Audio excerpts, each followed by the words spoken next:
Good morning. It is Thursday. It is the 18th of December. And actually, I'm going to repeat a couple of the verses from yesterday, which is Luke 2, 9 and 10. And the angel of the Lord appeared to them, and the glory of the Lord shone around them, and they were absolutely terrified. But the angel said to them, "Do not be afraid. Listen carefully, for I proclaim to you good news that brings great joy to all people." Now, sometimes it is scary when God acts.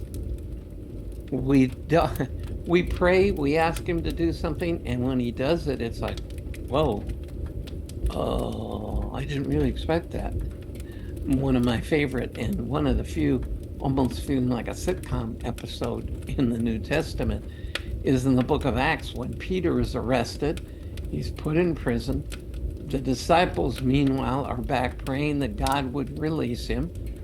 An angel comes and releases him. But then he comes to the front door. Knock, knock, knock, knock. Little servant girl opens it up. She sees it's Peter. Slams the door, runs back in, and says, "It's Peter. He's at the door." And their attitude is, "It must be a ghost." And then they let him in. The fact is, and sadly, sometimes we pray asking God for something that's consistent with His will, and then when He does it, we're afraid. We're amazed. We don't know what to do. I remember way back in the day in my practice when this woman had been coming to me because she was in a difficult marriage, and she'd been praying that God would reach her husband and that he would be saved and that he would be changed. And one day she came running in. "My husband's changed. He's become a believer. I don't know what to do." It's a matter of trusting God and knowing He works for the best, but His definition of the best. And so here was the message that the Jews had been waiting for at this point, hundreds, and in some cases thousands of years, that the Messiah was here. And what was their response? It was being terrified. And I think one of the reasons the religious leaders were terrified was not just of losing their power, but also the fact that Messiah was making it very clear, and God had made it clear all through the First Testament, that He was going to reach out and save the Gentile world as well. And Israel had been the sole possession of God, and everybody had to come to them.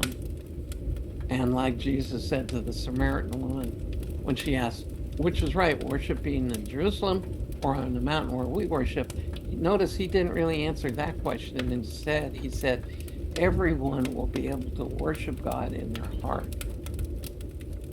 And that's scary. And for the unbeliever and for the cults and false religions, the idea that what they teach will save no one is scary, because God said the only way is through His Son. And to others who want to reject that, that's enough to either make them fearful or angry and in rebellion against God. But what was the message to the shepherds? Don't be afraid, because the greatest message of all, the greatest blessing of all, is now right here amongst you. And so, as we again move closer to that manger, find not just the peace, but the joy. And don't be afraid. What a blessing it is to be one of His children. And I'll see you again tomorrow.